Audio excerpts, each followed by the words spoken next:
I was talking to my grandma, I asked her, she was 102, came from Germany. I said, Grandma, what was the most exciting day of your life? And she said, when I was on a boat coming from Europe, moving to America, I was 21, and I saw the Statue of Liberty and Ellis Island. And I said to her, I said, Grandma, you weren't nervous. She didn't know anybody. She had one pen pal in America that she had written letters with.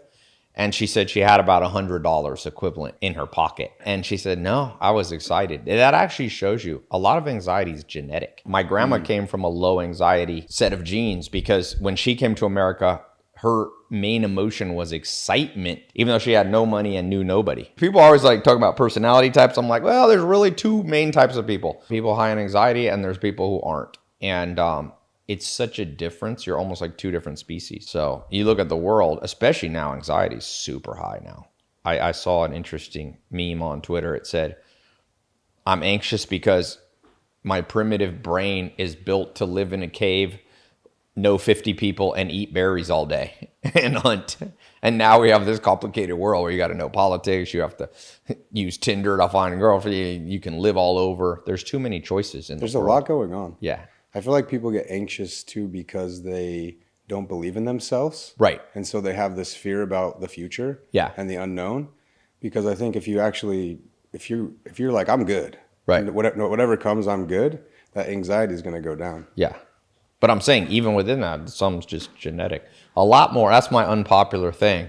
Some people like when I talk about it, some people don't. But there's a lot of science. Now that we've decoded DNA, it's like 60 to 70% of your life outcome is determined by your genes, but not 100%. People misinterpret what I'm saying to think that there's a set of genes that can live a good life and there's a set of genes that can't. No.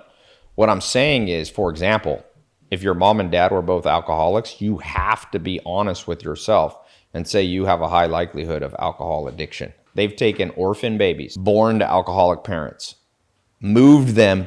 They never met their alcoholic parents. They were raised by Christian people and they became alcoholics with a much higher probability than kids who don't. Yeah, alcoholism and things like that are like 60.6 heritability. So out of a group of 1,000 people, you can explain 60% of people's alcoholism just by who their parents were and grandparents. I'm not saying this is where people get mad. You're not doomed. No, you're not doomed. What you have to do is don't work at a bar. Don't work at nightclubs.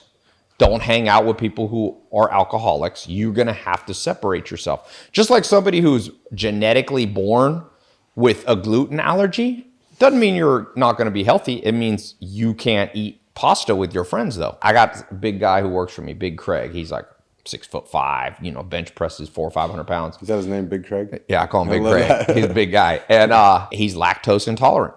He's a black guy. A lot of black people are lactose intolerant. And that doesn't mean he's doomed to be a weak guy. He's a big, strong guy. But he's like, I don't go in the milk department of the grocery store. He's like, you don't want to be around me after I have milk. Just avoid temptation. Yeah, you have to know thyself. But what I was saying is about anxiety is something that's very genetic. If you were born to high anxiety mom and dad, and you never met your parents, at birth, you were accidentally switched at the hospital, I could bet money. You take 100 people like that, I'm like, this is going to be a high anxiety group of people. So if you know you come from a high anxiety family, a practical thing to do is don't live in big cities. Big cities overstimulate anxious people. It's a lot of energy. Yeah, you should live on a farm, man. Is that why you did the farm thing? You're like, I just I don't have high anxiety, but I'm kind of in the middle. I'm not super low anxiety or super high. But yeah, I like a farm for other reasons. But if I was super high anxiety, I wouldn't live in California at all. I would live in small to medium-sized cities, maybe, but most likely in the countryside. This is the thing about free will. They think they can change themselves more than they can, right? So it's like a dude who has alcoholic parents, high likelihood they'll become addicted, going, you know what? I'm going to use self-discipline. I can go to bars every day with my friends. I can be around people who are alcoholics and it won't affect me. Bullshit. Know thyself. Know your weaknesses too. Too many people focus on their strengths. You always got to know your weaknesses. Anxiety, overly anxious in the modern world can be a huge weakness. And so if you're going into a city and you're like, I'm just going to meditate and do yoga, bullshit. You need to remove yourself from that situation. Yeah, environment's huge. Yeah, that's why Alcoholics Anonymous, you can't go to bars ever. They consider it a permanent disease, right? So there's probably a lot of truth to that this is a permanent thing. If you're somebody with lactose intolerance, permanently shouldn't have milk. if you are a person with high anxiety, you permanently need to be in low anxiety situations. And it goes opposite because people aren't very scientific anymore. So they just make shit up and like, no, you can just bang a gong, do ayahuasca, and do a meditation app all day. What that does is take your anxiety, let's say on a 1 to 100 scale, you're anxious like a 90.